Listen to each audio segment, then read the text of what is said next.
ছোলার ডালের ধোকা আমরা সবাই খেয়ে থাকি, কিন্তু কাঁঠাল দানার ধোকাও যে এত সুস্বাদু খেতে হয় না খেলে জানতেই পারবেন না। নিরামিষ দিনে এটি রুটি, পরোটা বা ভাত দিয়ে খেতে খুব ভালো লাগে। এখানে ছোলার ডাল একটু আদা, 4টে কাঁচা লঙ্কা দিয়ে বেটে নিয়েছি। আর এখান থেকে অর্ধেক কাঁঠাল দানা আমি প্রথমে সিদ্ধ করে নিয়েছি, তারপরে মিক্সিতে পেস্ট করে নিয়েছি। এবার কড়াইতে সর্ষের তেল দিয়েছি, তেলটা গরম হয়ে গেছে। এবার পেস্টটা ঢেলে দিলাম। ওর মধ্যে স্বাদ মতো নুন, সামান্য একটু হলুদ, সামান্য লঙ্কা গুঁড়ো আর হাফ চামচ জিরে বাটা দিলাম। এবার নাড়তে থাকবো, গ্যাস কমিয়ে নাড়তে হবে।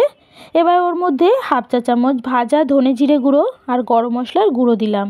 আবারও নাড়তে থাকবো, নেড়ে নেড়ে একদম শুকিয়ে নেব। শুকনো হয়ে গেছে। এবার একটা থালায় আমি তেল বুলিয়ে নিয়েছিলাম, এবার সেই থালার মধ্যে ওইটা ঢেলে দিলাম। এবার একটা চামচের সাহায্যে উপরের অংশটা একটু প্লেন করে দেব, তারপরে বরফির আকারে কেটে নেব। এই যে এইভাবে বরফির আকারে কেটে নিয়েছি।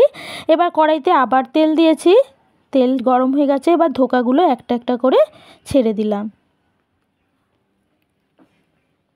ধোকাগুলো লাল লাল করে ভেজে নেব। এই ধোকাগুলো গরম গরম শুধু খেতেও খুব ভালো লাগে। আমি এখানে ডালনা করব, সেজন্য ডুমো ডুমো করে আলু কেটে নিয়েছি, সেটাও নুন হলুদ দিয়ে ভেজে তুলে নিলাম। তারপরে কড়াইতে তেলের মধ্যে গোটা জিরা আর তেজপাতা ফোড়ন দিয়ে 2টো টমেটো বাটা দিয়ে দিলাম। টমেটোটা একটু ভেজে নেব। এবার ওর মধ্যে আদা, কাঁচা লঙ্কা বাটা, হলুদ গুঁড়ো, লঙ্কা গুঁড়ো আর কাশ্মীরি লঙ্কা গুঁড়ো একটু জল দিয়ে গুলে ওর মধ্যে দিয়ে দিলাম। পরিমাণ মতো নুন দিলাম আর মশলার বাটি ধোয়া একটু জল দিয়ে এবার কষিয়ে নেব। মশলা থেকে তেল ছেড়ে দিয়েছে। এবার ওর মধ্যে সামান্য একটু হিং দিলাম আর ভেজে রাখা আলুগুলো দিয়ে দিলাম। মশলার সাথে আলুগুলো ভালো করে কষিয়ে নিয়ে এবার পরিমাণ মতো জল দিয়ে দিলাম। গ্যাস কমিয়ে 5-7 মিনিট ঢাকা দিয়ে রাখবো। ঢাকা খুলে ভেজে রাখা ধোকাগুলো দিয়ে দিলাম। ধোকা দিয়েও আমি 5 মিনিট ফুটিয়ে নেব। স্বাদ মতো একটু চিনি দিলাম।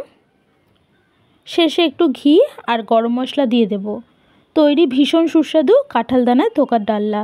এটি ভীষণ ভালো লাগে বন্ধুরা, একদিন করে দেখতে পারেন। রুটি, লুচি, পরোটা বা ভাত দিয়ে খেতে দারুণ লাগে।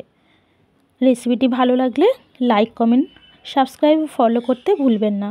ধন্যবাদ।